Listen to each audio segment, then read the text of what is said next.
Alam mo ba na ang Balete Drive ay isa sa pinakadelikadong lugar o nakakatakot na puntahan dito sa Quezon City? Maraming nagsasabi na ang lugar na to ay pinamumugaran ng mga masasamang elemento.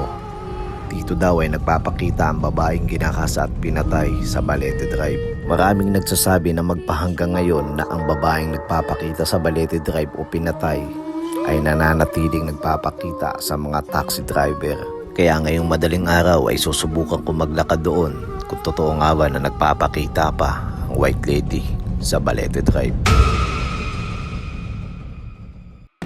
So yung mga tol, nandito ako ngayon sa Balete Drive. Yung sinasabi nila na nakakatakot na lugar dito sa Quezon City.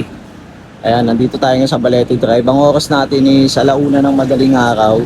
So susubukan natin explore, lalakarin natin yung Balete Drive simula dito hanggang dun sa kabilang dulo. So wala tong cut-cut. Titingnan natin kung meron ba talaga tayong makaramdaman na kakaiba dito sa lugar na to. Ito kasing Balete Drive guys, sa mga hindi nakakaalam. Itong Balete Drive yung isa sa pinaka nakakatakot na lugar dito sa Quezon City. Kaya nga to naging historical dahil sa mga nagpapakitang mga masasamang elemento, ganun, lalong-lalo na yung white lady. So ako pa naman guys is mabilis ako makakita ng ng mga parang alam mo yun, mabilis ako makakita ng mga maligno, ganun, engkanto. Parang yung mata ko medyo maselan sa mga ganun eh. So tapos bukod doon, isa pa sa iniingatan dito is yung mga hold-upper, kaya walang naglalakad na mga tao dito. Bibihira yung mga naglalakad dito. So kagaya nito, meron ako makakasalubong. Diba? Hindi ko alam kung anong intensyon nito. Pero kung nag-iisa lang to, kayang-kaya akong gulpihin to.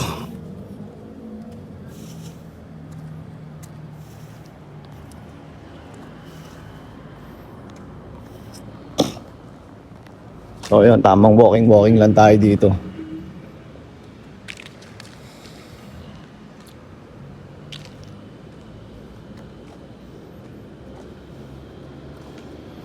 Naglalakad ka dito, nakakatakot dito, te ah. May sinusundan ako.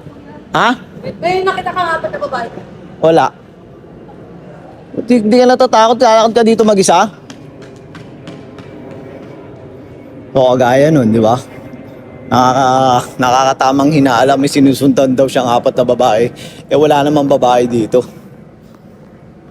Diba? Hindi ko alam kung anong trip nun. Pero ang lakas din ang loob niya, simula siya dun sa kabilang dulo. Nilakad niya hanggang kabilang dulo lang din. Lakas ng loob mo, te ah. So yun mga tol, malapit na tayo sa bandang gitna. Kung saan makikita nyo yung dalawang malaking balete. Ayan. Woo!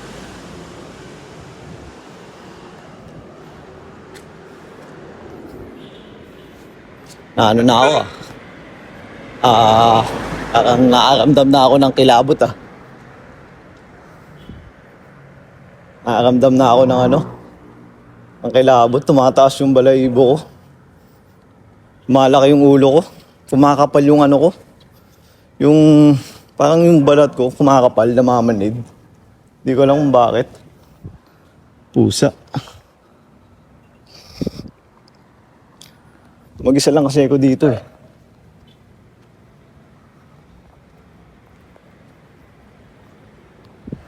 May tao dun oh. So kung hold upin nyo man ako, hold upin nyo ako, ito lang makukuha nyo sa akin, itong cellphone na to. Pero hindi ko basta-basta ibibigay sa inyo to. Sakaling makachempo ako ng hold up dito. Kung talagang no choice na, wala na akong laban, ibibigay ko, di ba? Pero hanggat kaya ko, hindi ko bibigay sa inyo to. Loko ba kayo? So guys, nandito na tayo sa Balete Drive. Ay, sa mismong Balete. Ayan guys, so nakikita nyo yung Balete na yan. Yung malaking Balete na yan, dalawa. Diyan mismo nagpapakita yung babaeng ni-rape. Diyan mismo nagpapakita yung babae na yung mismong babae na nagpapakita dito. Diyan mismo sa gitna niyan, yung dalawang Balete na yan. Tumatayo yung balahibo ko. Matayo yung balahibo ko, guys. Ayan, oh. Diyan mismo. Ngayon, pupunta tayo, tatawid tayo. Yung mga taxi driver na nagpupunta dito, dito mismo nagpapakita. Uy, shit, ano yun?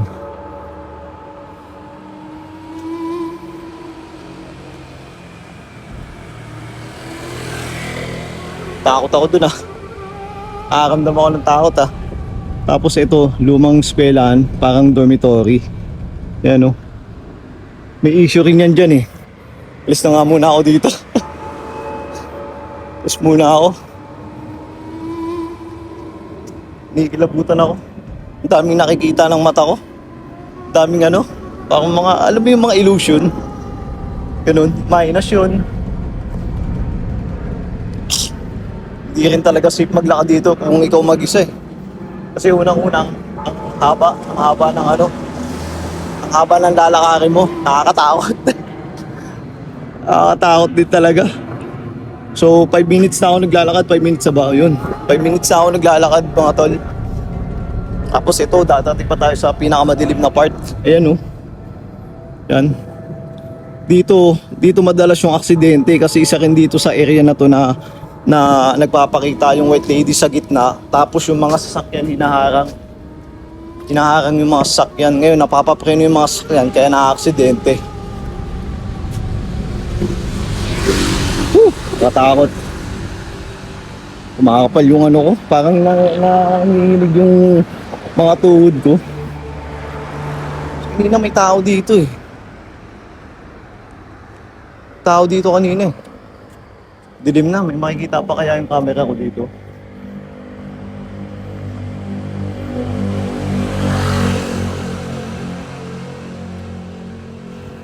Grabe guys, ang dilim.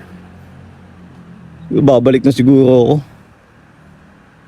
Babalik na ako.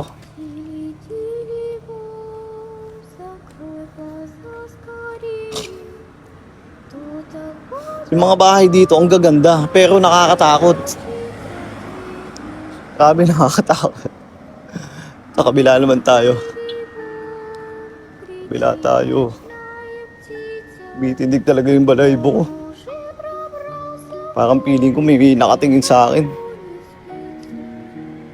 Isa sa kinatatakutan sa lugar na to talaga, mga tol. Yung, yung hold up. Pag naglalakad ka dito mag-isa, ang daming na-hold up dito. Tapos kung hindi naman hold up, white lady. Kasi may history nga dito yung babae na ni-rape, pinatay dyan sa mismong Balete. Ayun, ito.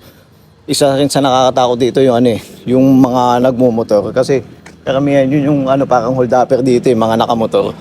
Para mabilis sila makatakbo. Gaya no? Dalawa, parang kahit yung tandem, oh. Woo!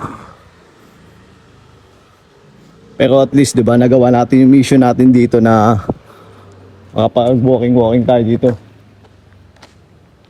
Dito sa Balete Drive. Ay, nakakatakot, grabe.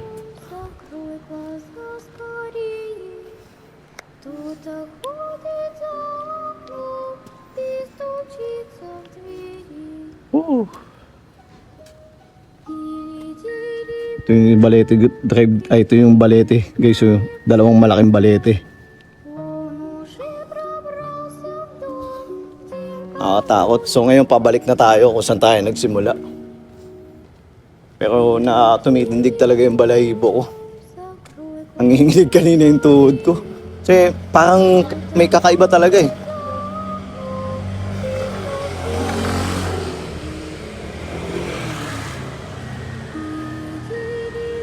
Dito kanina, may tao dito kanina. Tao dito kanina. Parang kayo na hinahala yun, eh. Nawala, oh. Wala yung tao dyan kanina, oh.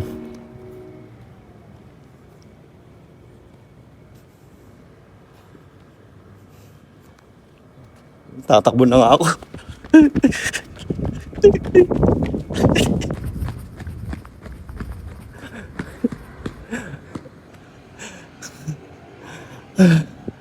Malapit na ako sa kanto.